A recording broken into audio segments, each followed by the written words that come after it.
ভোলা বরিশাল সেতু প্রকল্পটি মাননীয় প্রধানমন্ত্রীর প্রতিশ্রুত একটি প্রকল্প।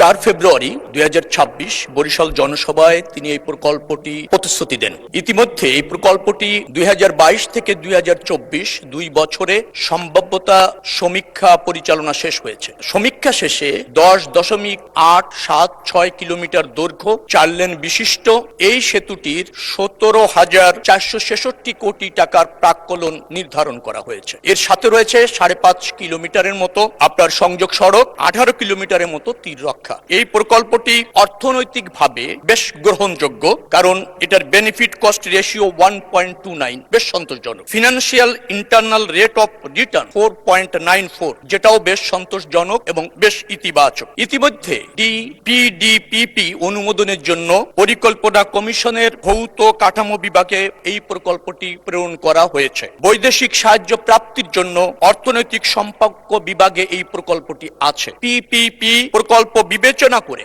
সর্বশেষ অর্থনৈতিক বিষয়ক সংক্রান্ত মন্ত্রিসভা কমিটি, যেটা সিসিইএ সভায় উপস্থাপনের জন্য প্রেরণ করা হয়েছে। আশা করছি এই প্রক্রিয়াগুলি সম্পন্ন করে আমরা আগামী 2026-27 যে অর্থ বছর আছে সেখানেও এডিপি অননুমোদিত প্রকল্প হিসাবে অন্তর্ভুক্ত করা রাখা হয়েছে। প্রক্রিয়া শেষ হলে সেতুটি নির্মাণের দিকে আমরা অগ্রসর হতে সক্ষম হব।